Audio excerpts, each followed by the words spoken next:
Good morning, friends and family. I hope you're all doing well. First, I want to say I am so grateful to God for healing Pastor Dave. He's cancer free. Thank the Lord for that. It's been a while. This is my second channel. Most of you know me from End Time Kimmy. I haven't been posting much. This is an update. I really didn't feel like making it before this. The last 2 years have been nonstop, something one right after the other, losing my family members. I've had appendix rupture, sepsis, COVID. Then in July, just this last July, I had a heart attack. And I went to the hospital in November, around, I think it was November 13th. And they found colon cancer. It's been one thing right after the other. Here's an update on my situation now. I went in and they found colon cancer. They did an operation to remove part of my colon. They thought that they got it all. I want to shout out to Dr. Chan, Dr. Obaji, and the man that did my colonoscopy that helped a lot in getting me good care. And I cannot remember his name. But they go above and beyond. They care about people. But the insurance that I have doesn't cover any of them. Guys, they told me that it was stage 3 cancer. They got it all, but one of the 12 lymph nodules that they removed had cancer. And that I need 6 months of chemotherapy, and then I should be cancer free. I thought, all right. I had no idea how expensive it is. They sent me to an oncologist office,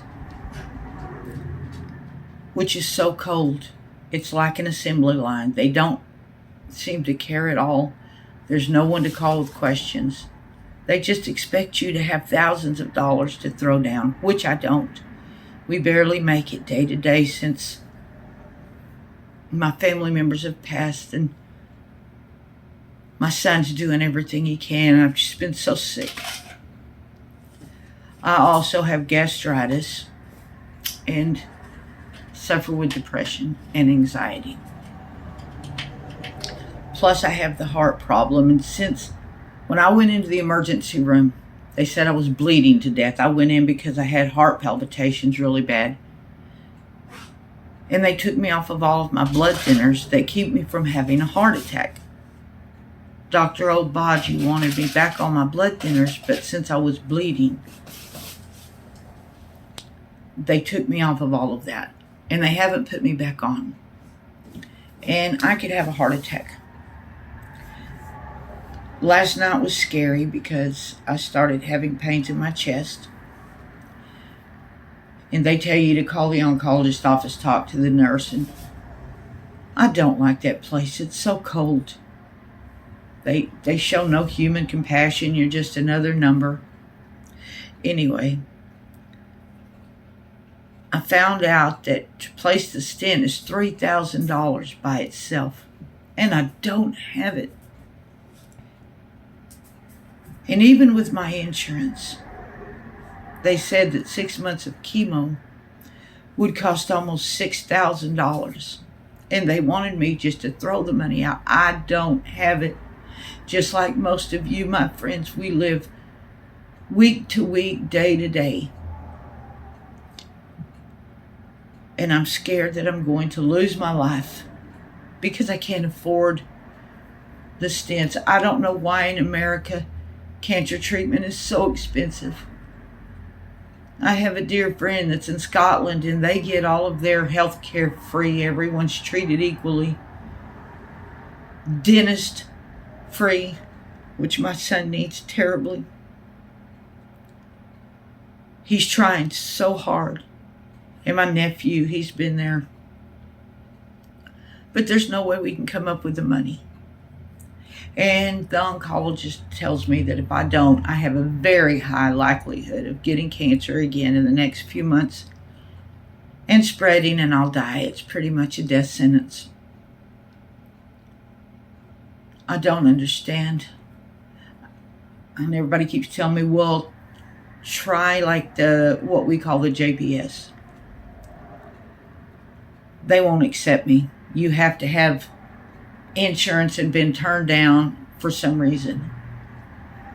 And then they have a special assistance program for people of low income, but they still want $4,000, and that doesn't include the stent, and I can't get the treatment without the stent. So I'm asking, please pray. I've got more work to do for the Lord here. I don't understand why this is happening. I never ate greasy food. I didn't eat pork. I didn't eat things that were bad for me, mostly fresh vegetables and fruits all my life. I don't like sugar. I didn't eat a lot of sugar. I don't eat salt. But yet, I had a heart attack and blockage, and I have colon cancer. And I'm scared.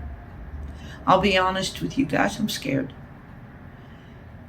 And I don't know what I'm going to do. And that money might as well be $1 million because we can't do it. And if God doesn't make a way, I'm going to die. That's what they've told me. I will die a slow and painful death because I don't have money. And everything in America is the money. I love you guys, and I'm going to try to get back on here while I can and make videos. But I would ask you to pray that God will make a miracle and make a way. I know I look terrible, guys. I'm sorry. I can't eat anything. I've gone from a size 16 to a size 8 in a matter of 3 months. None of my clothes fit, and I look horrific. This channel, if you're subscribed to me, was made for my disabled friends. You know, they love God with all their heart. They're in wheelchairs and they may not be able to speak, but they post and they want to serve the Lord. And they've been treated so unfairly, so unkind. Edward, if you're out there, I love you, sweetheart. And they're just as much a part of the family of God as we are. And this channel was made for them to have a safe place where they're not harassed. Anyway, I love you, and that's the update. Please pray for me. Please. I'm all my son has left. I've lost all of my family. Mother, brothers, sisters. Watched them die. But they all ate really bad and made bad choices. And now I'm alone when I'm going through this. And I want to thank Pastor Dave for being there, and all of you for being there, and Edward, Robbie, David, Ava. I love you all. I'll make an update when there's any news. I love you. God is still good. Bye-bye.